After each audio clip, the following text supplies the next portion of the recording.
Welcome to Dork Lords. I have with me awesome guest, David Daltz. We went to school together. We were in a band together. We have gamed online together.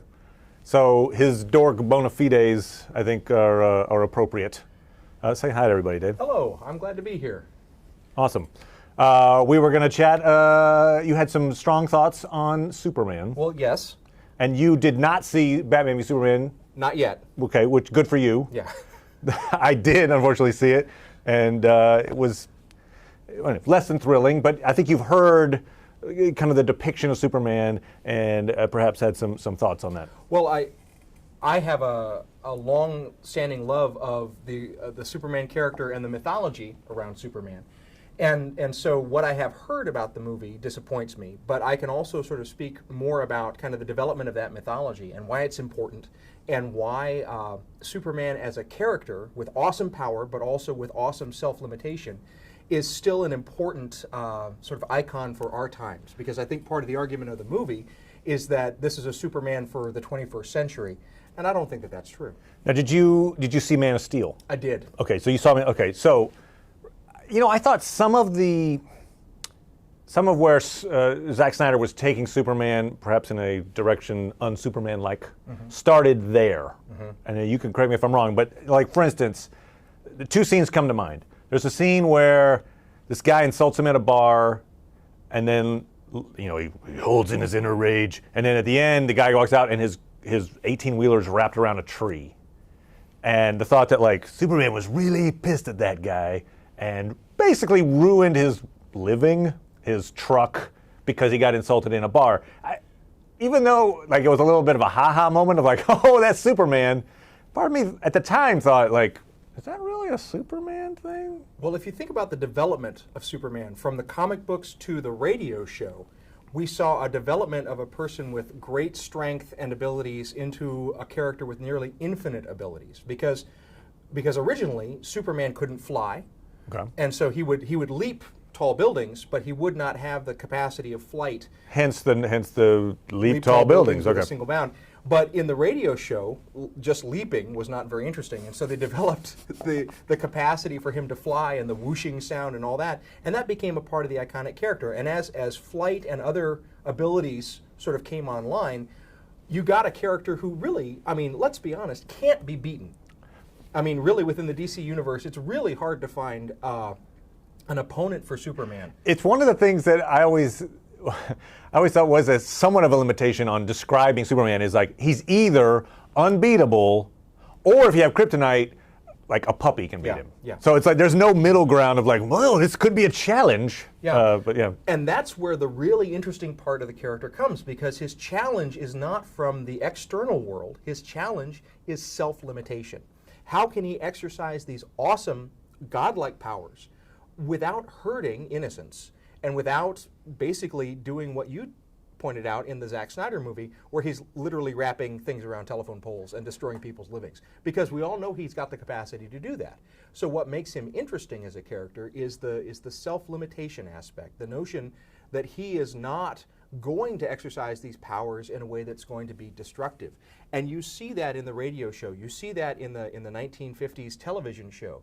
You see that in the Christopher Reeve movies. You see Superman not really battling with these external threats, but battling with his own sort of sense of how am I going to be able to thread this needle of defeating this enemy or changing this situation without having innocence be harmed. And the classic example of that is the Zod Superman battle in the Christopher Reeve movies, Before Zod, where they're literally throwing buses at one another.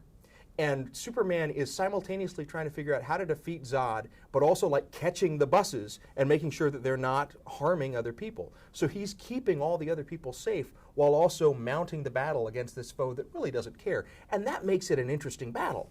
And if you think about that movie where he actually goes and defeats Zod, he has to draw Zod and his entourage away from people.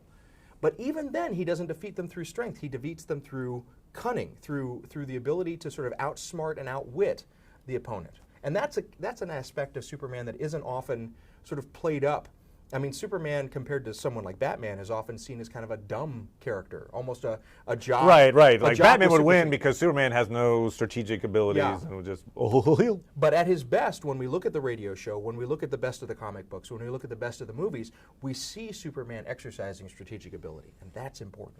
Well, and so, it occurred to me that in the Zack Snyder universe, in both of these movies, I know one of you didn't see the Batman v Superman, but it's played out this way. It seems like Superman is told, he grows up in Kansas, in Smallville, and he's got his folks, but their whole thing is like, look, if people find out about you, they're gonna crucify you, basically. Like, people will hate you. So basically, like, be good, because if you don't, like, people will come and try to kill you. I don't know, like. Well, and that gets played out in Smallville, the TV series. Okay. When Smallville starts, one of the first scenes that you see is young Clark Kent literally crucified in a cornfield. I mean, and so he's been sort of taken and beaten up and whatever, and so we see in a microcosm the fear of the Kents about what might happen to him. I guess what I miss in these movies is the sense of just being good for good's sake. Yeah. Like, hey, why not just be a good guy? Now, what would have been interesting in the Zack Snyder films is if we saw a kind of development cycle where Superman is realizing, oh, being a powerful dick is not actually a useful way to spend my time in my life. And maybe Lois Lane could have played into that a little bit. That doesn't seem to be what's happening. Instead, we just get this brooding sort of bull in a china shop. And maybe you have a different thought on this, but so the iconic scene from Man of Steel is like Kevin Costner.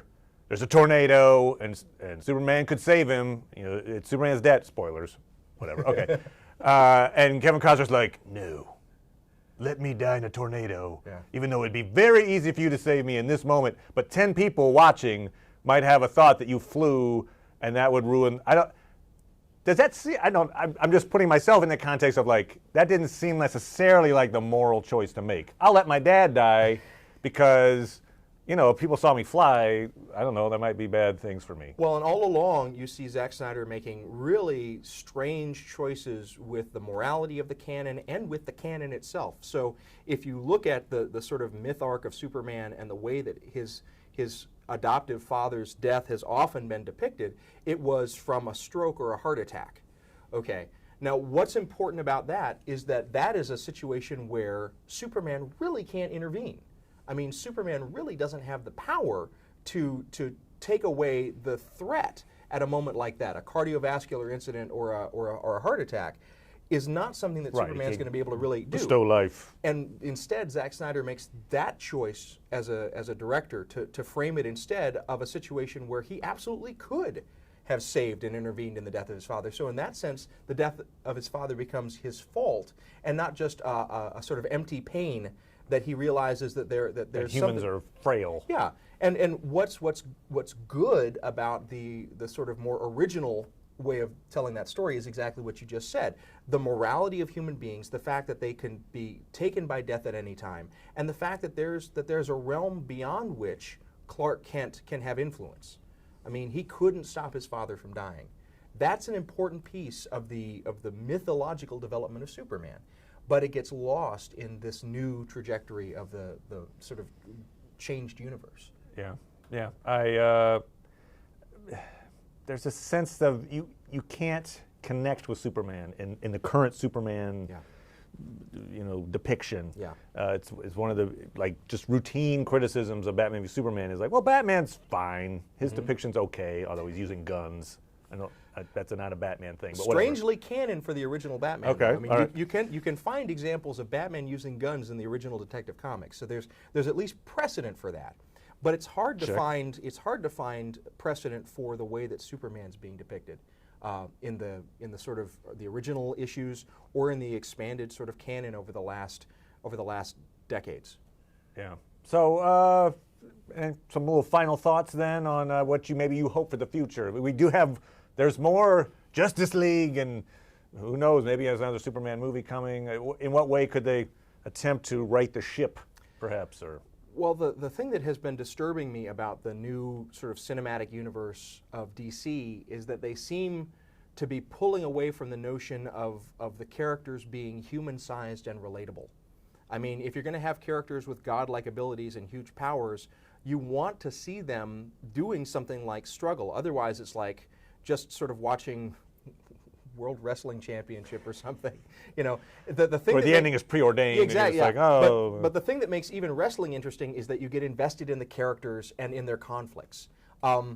Superman, as he's presently being portrayed, has no conflicts. You know, he has no limitation. You know, there's no governmental power that can stop him. There's no earthly power that can stop him. There may be some cosmic powers that can stop him, but really, that's not an interesting story to watch. And the one time that he was vulnerable in the movies, his mom's name was Martha. Yeah. So that saved his life. Spoiler alert. Spoiler alert.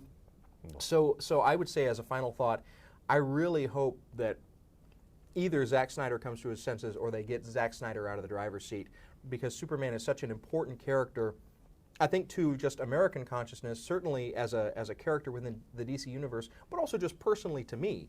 I would really love to see... Well, I can tell you're very passionate about... I really care about the mythology of Superman. And I'd really love to see Superman rehabilitated in this cinematic universe, because for the first time we have such great production values and such an amazing way to be able to tell the story visually, but we're really falling down in terms of telling the story from the standpoint of character and narrative. Awesome, awesome. Well, and I don't think you're alone in being passionate about that. I think we're hearing lots of passionate DC fans hoping for what you're hoping for. Well, thanks for having me on the Dork Lords. Thank you very much, Dork Lord Associate. Bye, everybody, from the Dork Lords. Peace for all mankind.